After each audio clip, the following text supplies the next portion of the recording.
Welcome to the Pro Design Builder podcast, a show where professionals and entrepreneurs share their stories, strategies, and secrets to building a thriving business and a successful life. I'm Sam, your host, as we dive deep into the world of life experiences and entrepreneurship.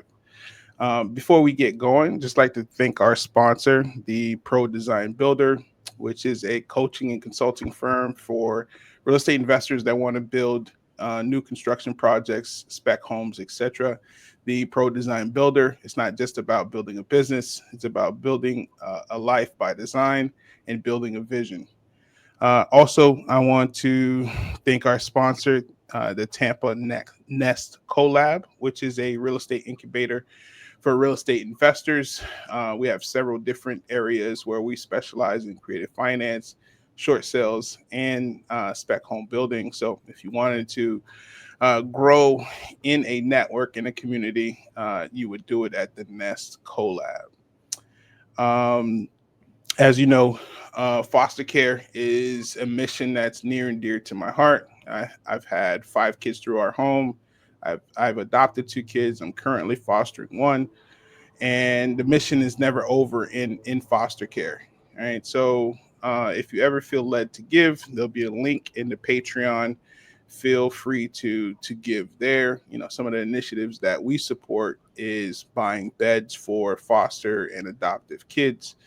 Also providing a meal for an additional meal that month for a foster family as the cook in the house. There's a lot that has to happen for you to execute on a meal, and sometimes taking that day off is well worth it. And then also too want to support a strong family structure. So getting families an additional date night is something that we support. There's nothing like having a strong family unit, and the stronger the marriage, the stronger the union, the better the outcome for the child. So those are the things that supports.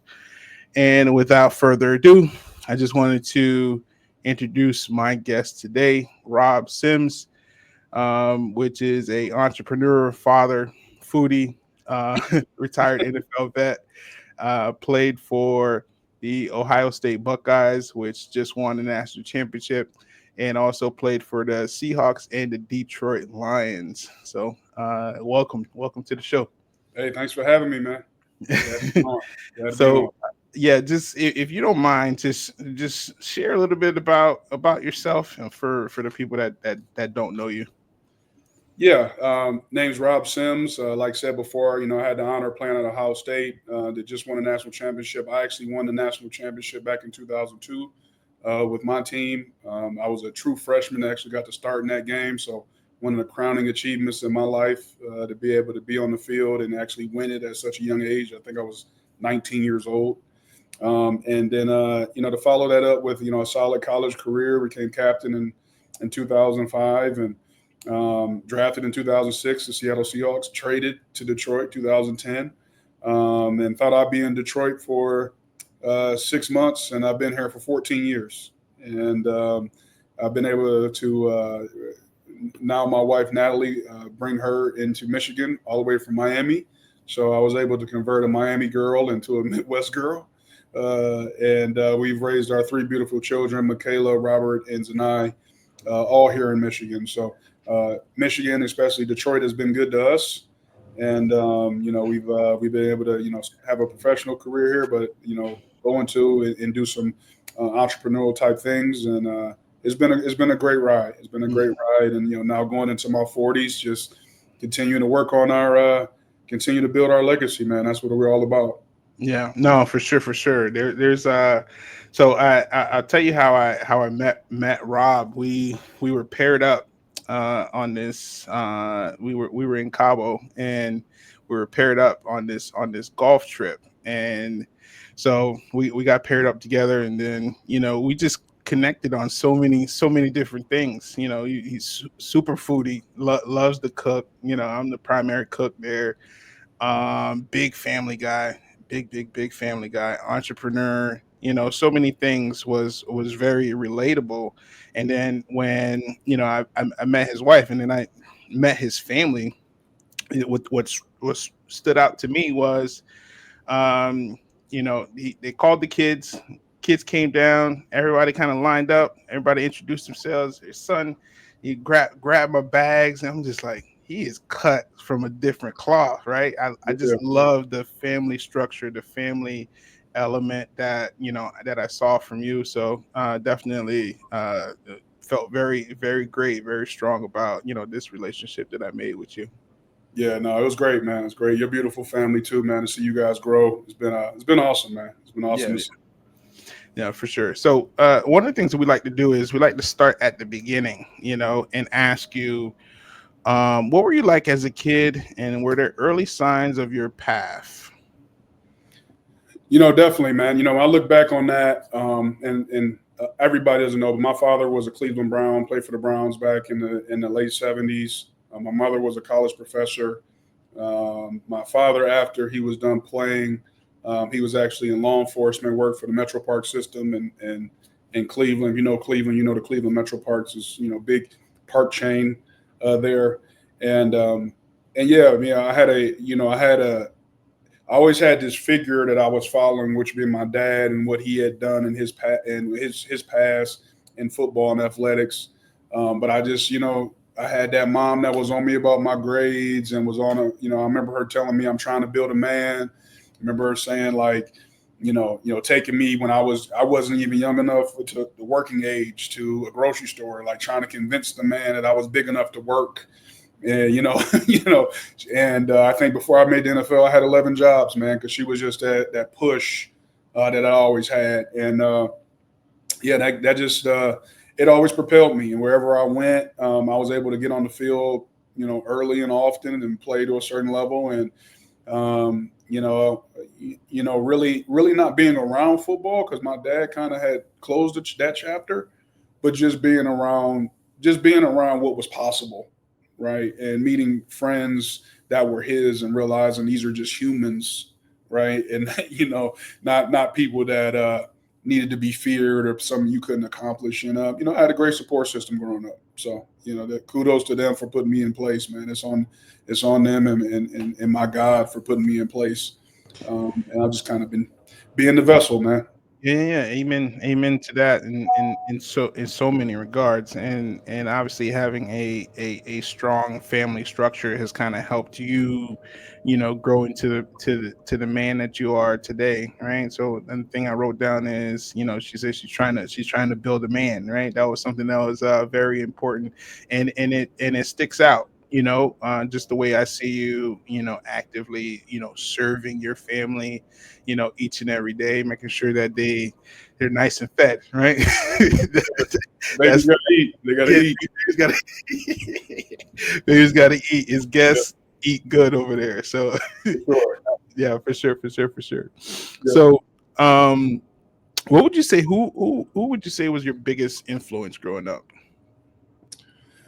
I think it was my dad. I think just watching him go from um, a guy that didn't make it in the league the way he wanted to finding his footing with another career, to really building on his faith. And my dad was just a guy, he was loved. That was the one thing about it. People loved him. Like we feed people at our house, man. It was you needed a plate, you come by Mr. Sims's house. He was always on the grill, he was always cooking, he was always doing something. And he was a 6'8", 400-pound man, man. He was a big teddy bear. You know what I mean? And everybody loved him, man. So, you know, I vividly remember his funeral, there being, had to be, to me, it felt like 1,000+ people in this church that we were filling up. And it was just like, wow, like if this is the story, like in the end of the day, I want to make these impacts on people. There were Hall of Fame linebackers, Harry Carson, I remember, New York Giants, standing up at his funeral. I had never met him before, but just being like, people being like, Rob, do you know who that is? And he's at my dad's funeral, right?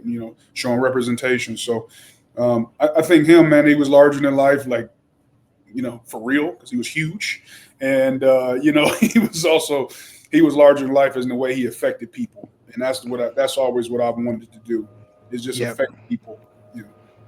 No, for sure. And I think about my relationship with my dad. My dad was a short, small guy.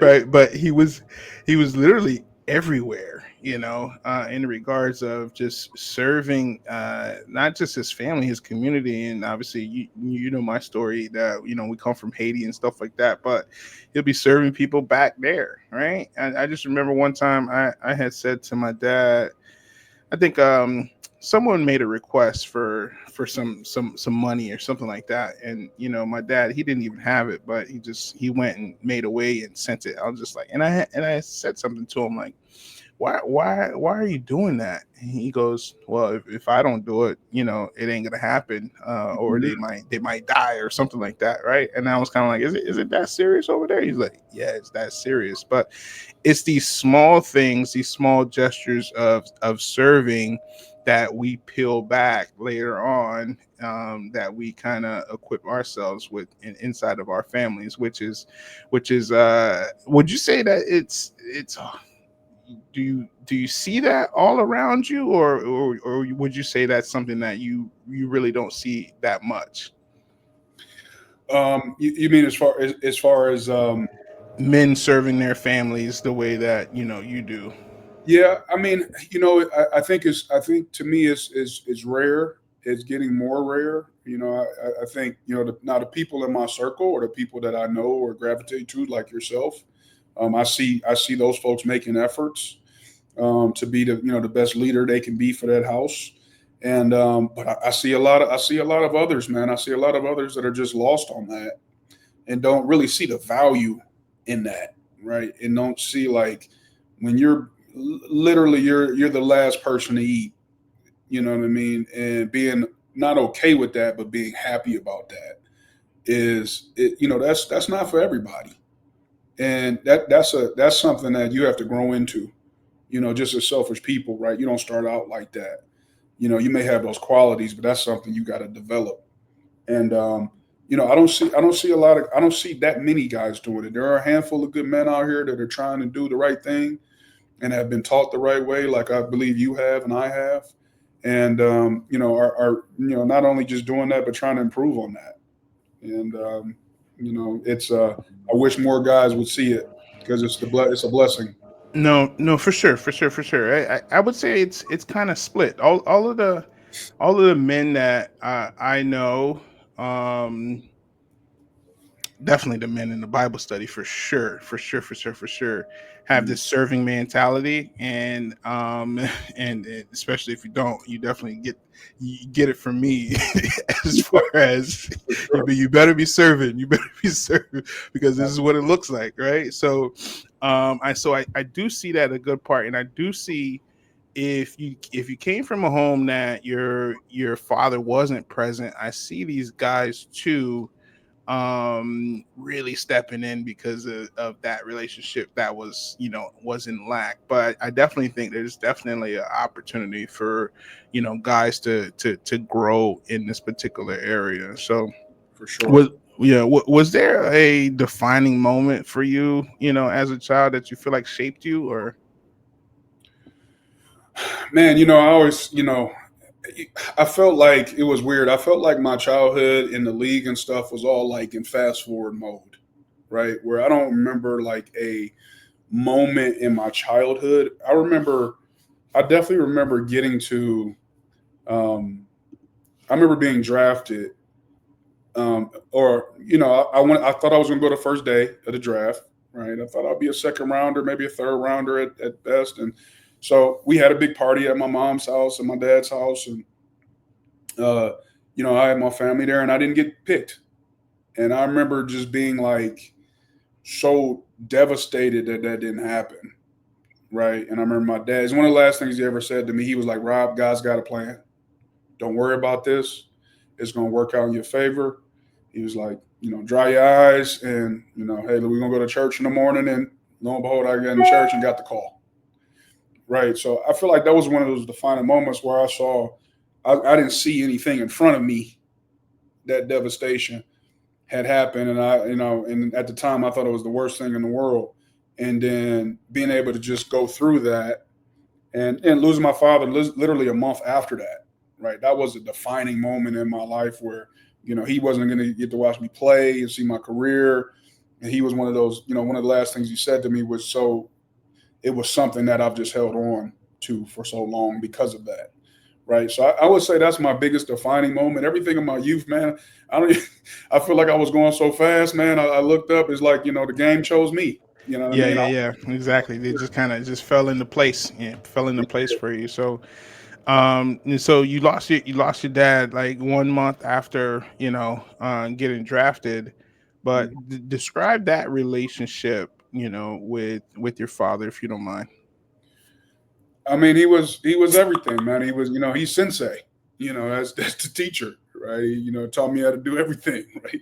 How to barbecue, right? How to, tie my shoe, how to do Yeah, everything, right? yeah, He's yeah, yeah, Miyagi. That's Miyagi, right? So, yeah. so when you're going into the For new, sure.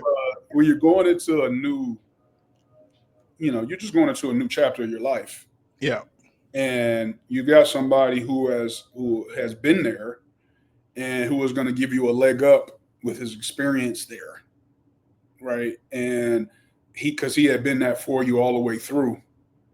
He was the person that you modeled yourself after, everything. So when you lose him in that vital time, man, it was I was lost, to be honest with you. I was super lost.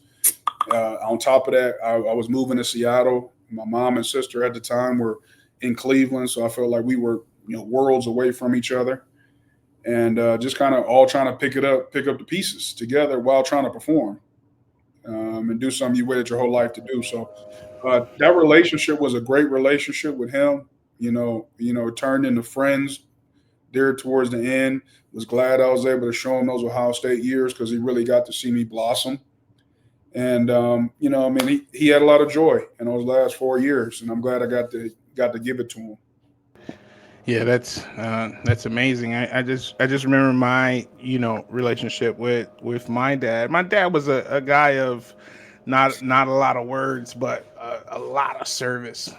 That's like that was his like love language, right? He ain't gonna tell you that he love you, but he's gonna take that laundry. He's gonna bam bam bam bam. He's gonna do everything you need him to pick you up. Boom, he's there. You know what I'm saying? So that relationship is so important, and I think it translates to what I see from you and your parenting style and your presence. Just being there is more important than half of the things, right?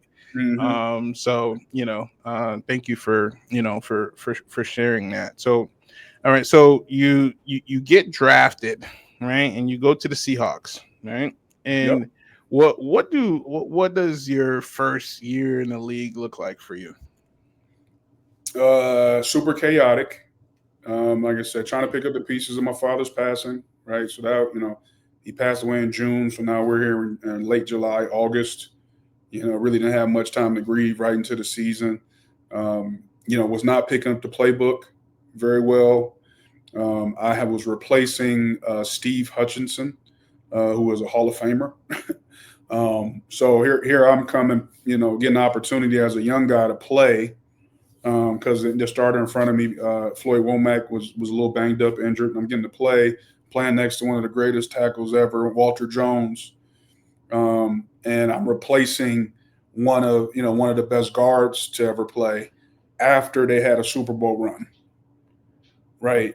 So and I couldn't figure out the playbook, so I had all that stuff swirling around. Still ended up playing 5 or 6 games. Yep. Made it through, and I would say the years after that, I was hit with some injury bugs.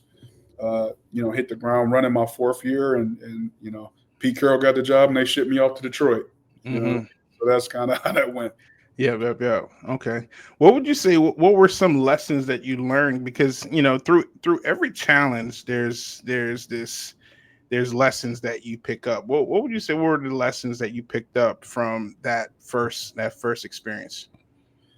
I think one of the things is, and I probably don't give him enough credit for this, but I remember coming back in my first couple of days being at practice.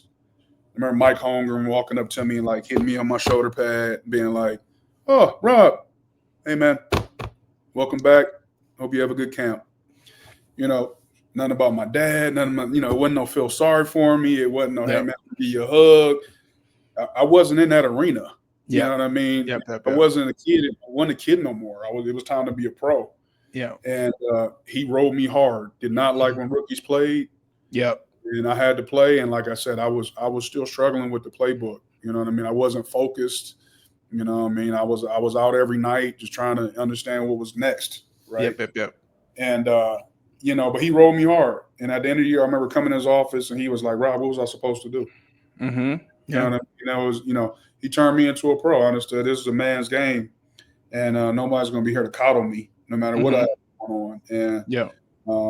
that strengthened me and gave me callous, and it gave me an opportunity to play for the next 9 years. Mentally and physically.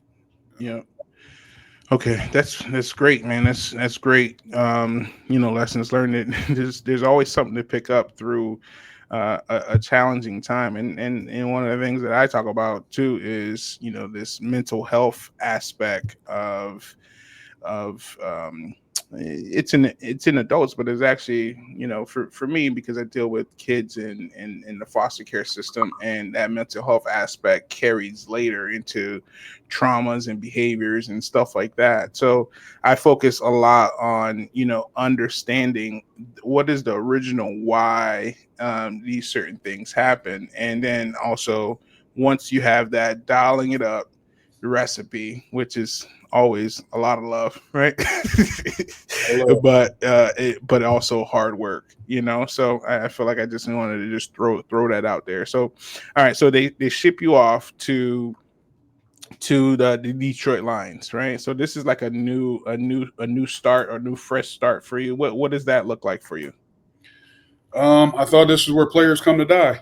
They just came off a 0-16 and a 2-14 season, and I couldn't believe that I was at a place like Seattle, and my attitude that I had fell.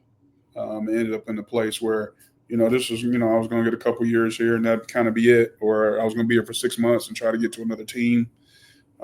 They were trying to find themselves, so I came in and I was actually rotating with the threes, and I had been a starter for 2 years, and I didn't get it. You know, I knew I was capable, but once again, Jim Schwartz, right? That's another one of those motivating things he put in me. Like, you're right. No matter what you've done, you got to go earn it here. Correct. And went and earned the job, and realized that we had some really special people around us, people that are lifelong friends, business partners, and was able to really, really build something here that was special. Got to 2 playoff berths here when I was playing in 5 years, and started 80 straight games. Right, as offensive lineman, we won't get too many stats, but I got that one. I was here, and the 10 years before me, there were 16 guards that had played that position. Oh wow. And when I heard that stat when I first got here, I said, "That's it. They're gonna have some longevity with me," and I stuck to that. And like I said, I'm proud of that. 80 straight. Yeah, that's amazing. I mean, that kind of tells me a little bit about the level of focus and how dialed in you got after that first few years and those challenges.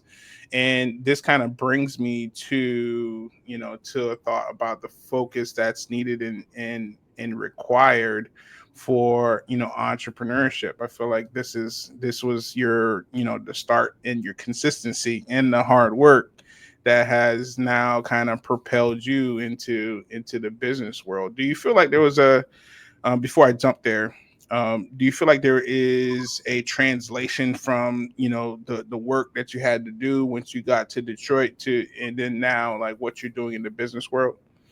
Oh, for sure, for sure. They have so many.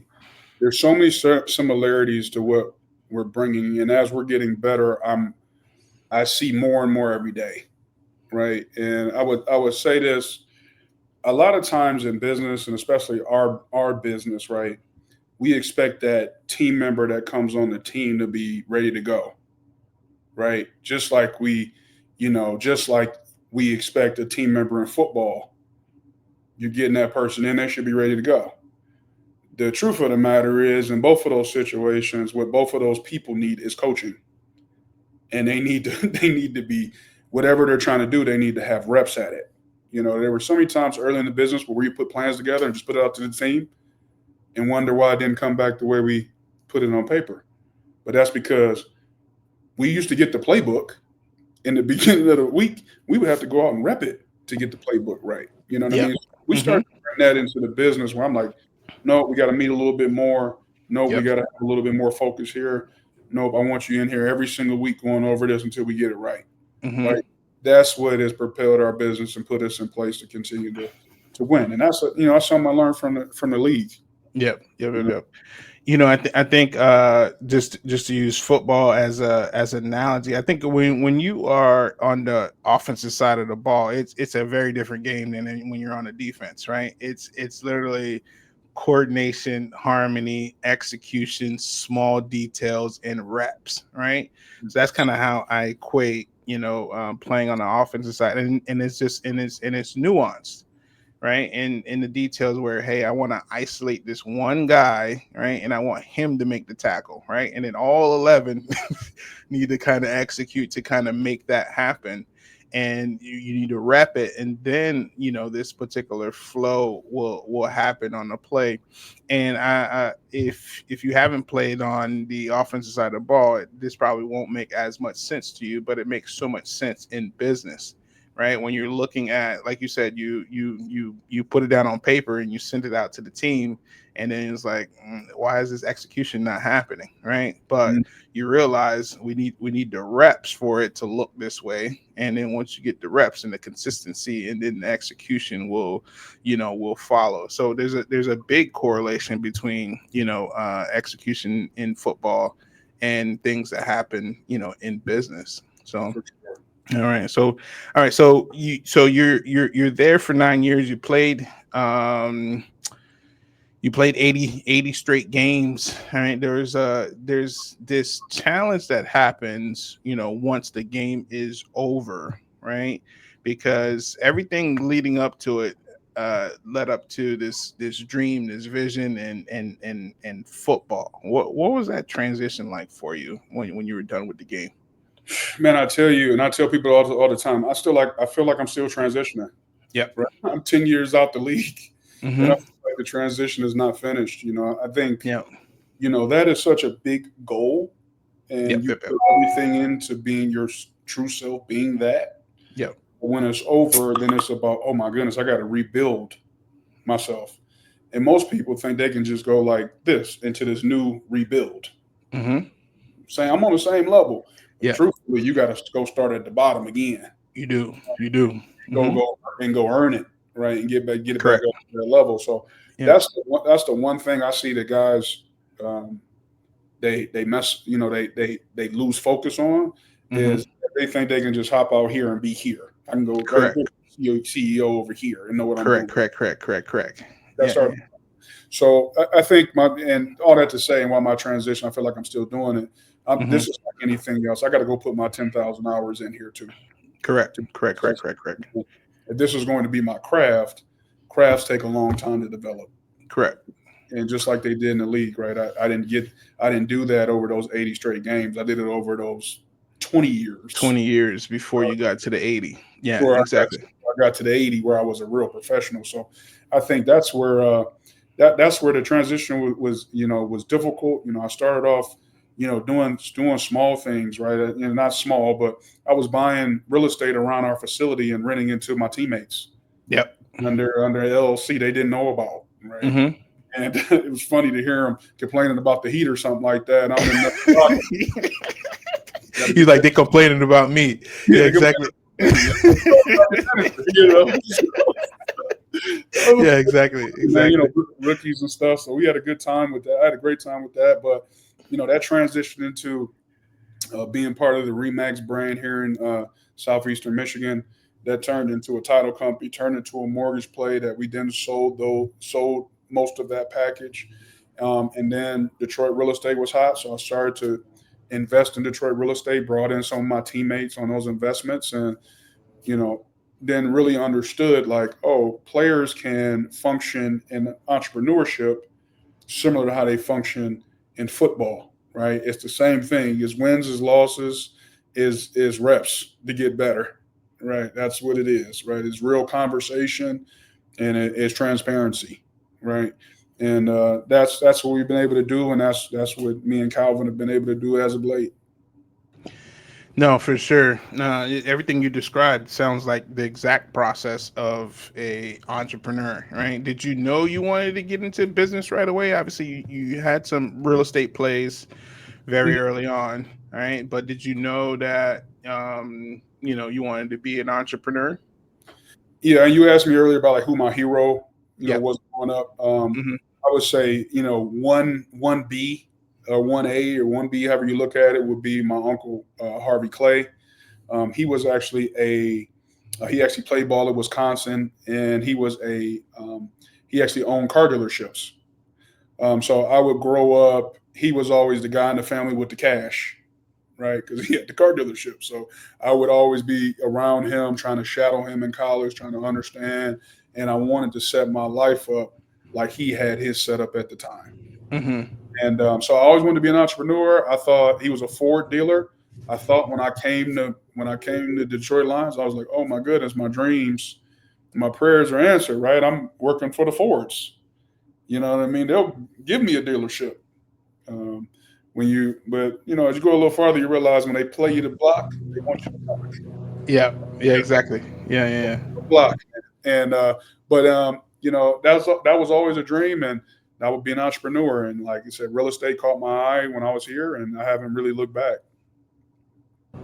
No, that's great. I remember falling in love with real estate myself. It was a situation where my wife was going to med school, and she decided that she wrote me a letter and said I don't want to go. I don't see us having a family structure that we talked about, and stuff like that. School was going to be long. She was going to be over there in the islands.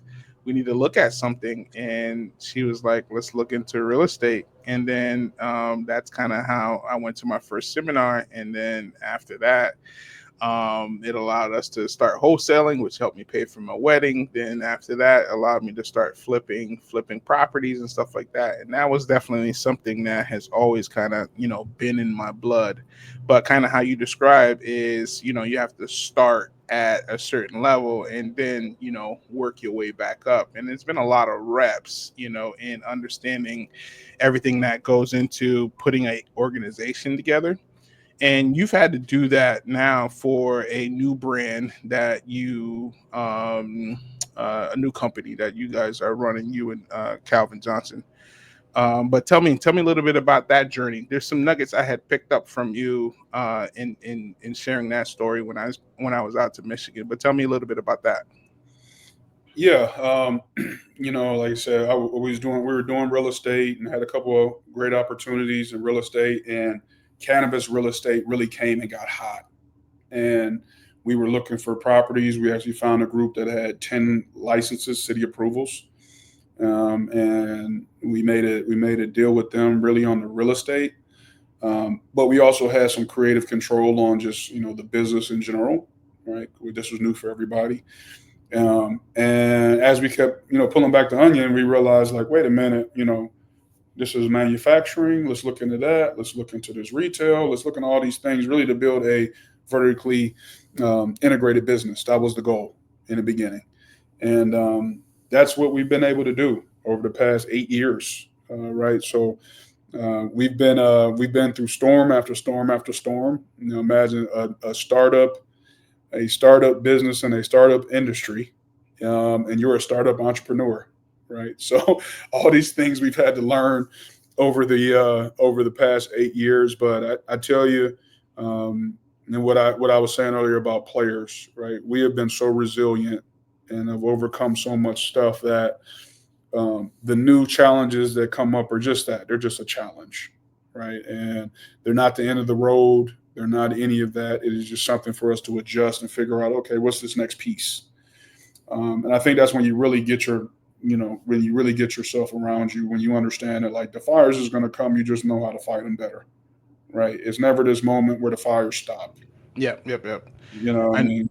Yeah, yeah. I know when I talk to you, you'd be like, so many fires, so many fires. You always as an entrepreneur, that's what the reality is.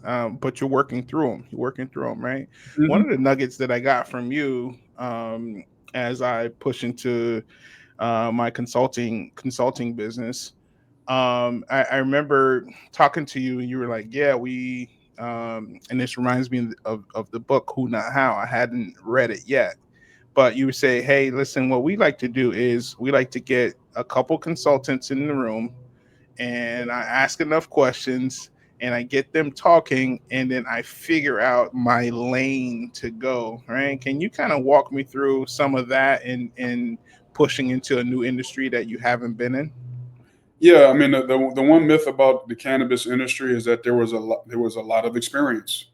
There really wasn't, right? You had a lot of guys that had grown a plant or two, but not a lot of guys that had grown 1,700 plants at one time, right? It was a totally different deal, right? So, um, one thing we adopted early on is saying, like, how are we going to get through certain challenges or get to an answer? We got to invite more minds in the room, right? And um, once again, we ask enough questions and ask questions from different angles. I think that's the most important piece. You ask them from different angles, so you can get to an answer, and not just an answer, but something that's simple that then you can then go give to the team to execute.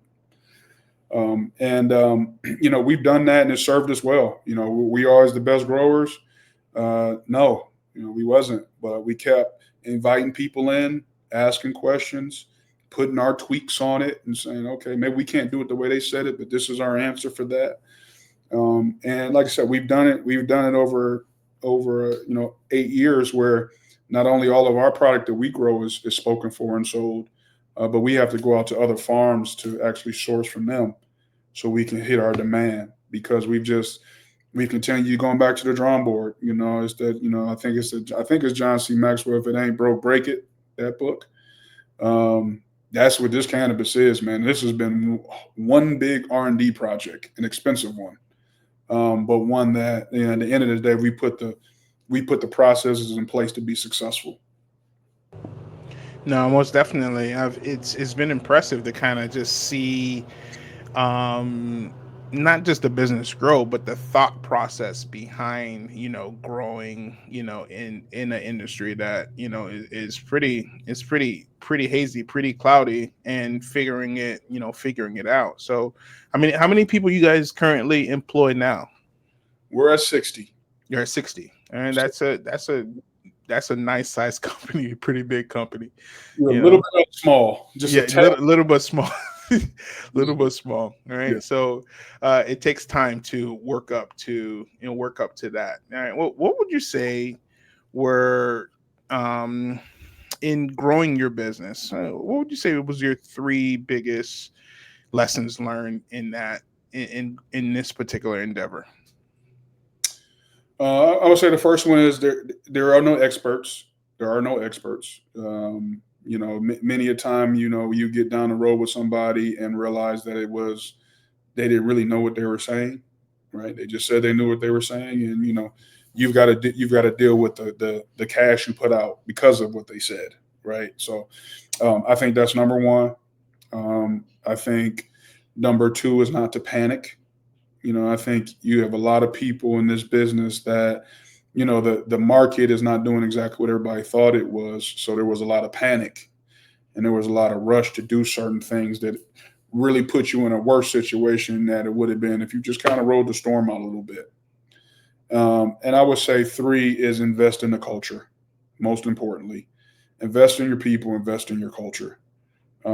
This is also an industry where, um, you're dealing with team members that they're figuring out too. So you got to have a level of grace there.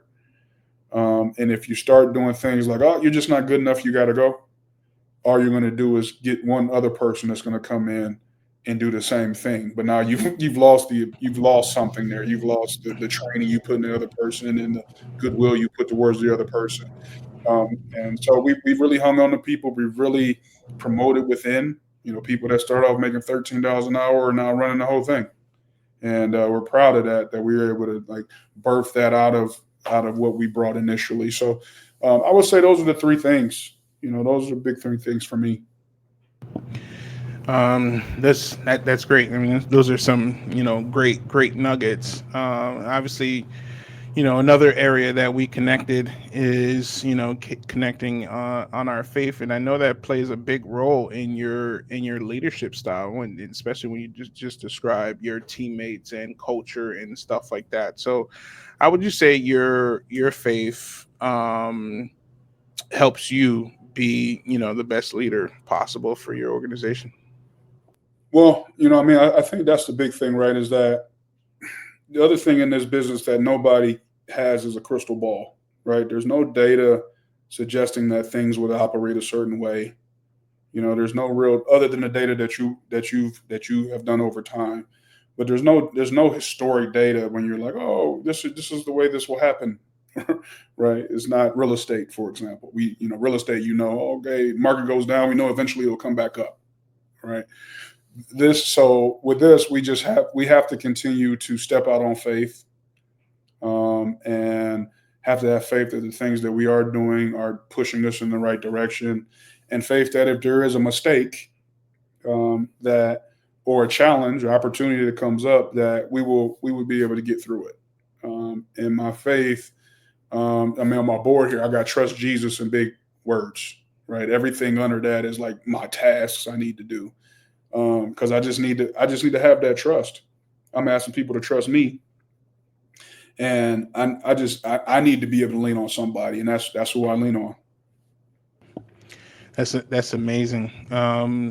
This kind of brings me to a area where I just think about, marriage and having this objective alignment, right? And when you are, equally yoked and you guys see the same vision, you could rely on the same thing to kind of propel and move you forward, right? It's not really subjective. And when you have a subjective perspective, almost anything goes. And and then when the panic comes, right, you have no idea what to rely on, right?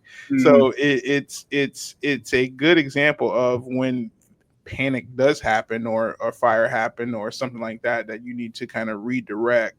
You have that single source to be like, you know what, how would he do it?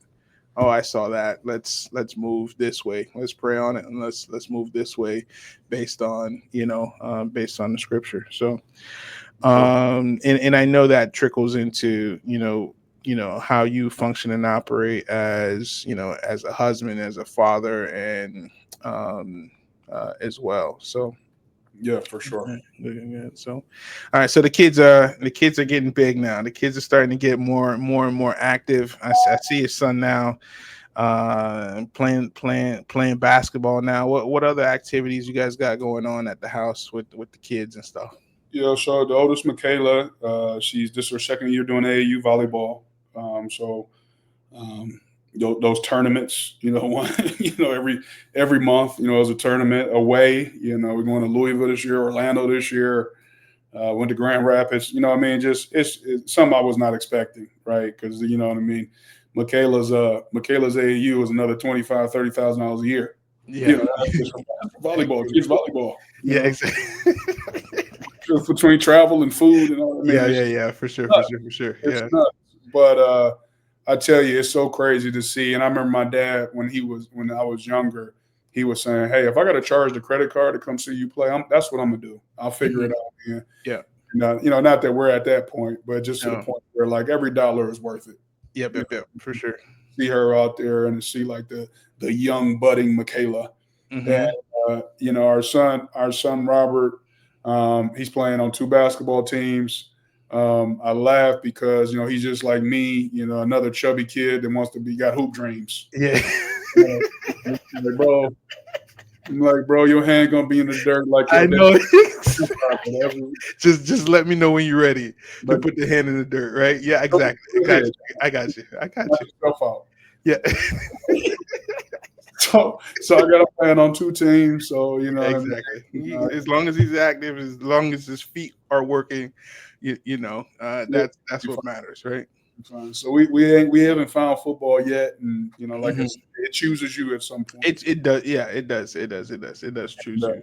So we're sitting back and just watching that, and then the baby is the one that we're kind of holding back a little bit because she's Hmm. just I mean, she's got the body type, she's Yep. got she's got the energy, Yep. and she got two other sisters, so she's wise beyond her years. Yeah. Yep. Yep. For sure. Mhm.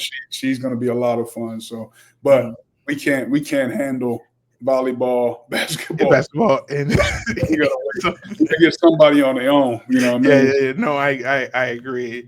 We just kind of we've just thrown everything. We just put them in everything. Yeah, we don't care. But that's what they want, right? We're not choosing anything, anything for them. And this dude, Caden, he Oh oh boy, man, yeah, he's been biting at the bit to get out there, and he got out there last week for the first time and tore it up. He would not stand still, right? yeah, He was just on his toes, bouncing around. love it. It's just kind of fun to watch. That's awesome. Yeah, yeah, yeah. So very similar to you. We just want them to just learn your body, right? Just learn how to move, right? Yep, And then later when things get more serious, just have fun. You'll figure it out at some point. Whatever it's gonna call you is gonna call you. Yeah, yep, yep. So yeah. So how's the wife doing? She's doing great. Yeah. She's doing great. Like so we've been married for 14 years. To your point earlier, she is that rock. Right when things do get a little wavy, she's the one that snatches me. Hey, look around, hey, look around. Got it good. Yeah, exactly. No. It makes a difference. Makes a difference, right? Where Mhm. every she's not on every opportunity. She just like steady like this. Like Yeah, I yeah. come home with all kind of things stressing me out. She like, so what we eating for dinner? Like she Yeah. like, you have to be back. Yeah, Like puts it into perspective, right? you got to eat right now. Like what you can't deal with that today. You got to Hmm. worry about the unforeseen. You just got to rock with it. So Yeah. it's been good, man. So we've learned a lot about ourselves during this time. No, for sure, for sure, for sure. So, before we go, I always ask this question: what is your best lessons learned from life and entrepreneurship? What would you say your best lessons learned from those two? Um, I would say from what I do as a father and what I do as far as managing our company, I would say the biggest thing is for me is to focus on being the leader. Yeah, Right. I think that's just the biggest thing. What both of those situations need is leadership. correct. You know, and the leader doesn't always have it right. You know, but the leader will always fess up to when it's wrong, and the leader will always be the one that go take the bullets when they need be. And that's what I've learned, right? So it's like I'm getting leadership at home, I'm getting leadership at work, and I feel like they're all kind of pushing me up together. So I think that's my biggest lesson learned. Just focus on leadership. No, absolutely, and they're drawing from you, right, as as the leader, right. So that goes back to some of the things you mentioned about culture. That's just not culture at home. That's at in business and in work, and then you're drawing, because you're submissive to to God, right, and that's where you're drawing from on taking the keys and the cues on how you need to move, right? So that definitely is a very big nugget. So just wanted to tell you thank you, man. Thank you for blessing us. Thank you for dropping those nuggets. I'll be looking out for the kids, whenever some new videos drop, No doubt. and the next time you're in Miami, hit me. All right, bro. And blessings to All your right. family as Yeah, well. yeah. Have a good day. All right, now talk to you. Yeah.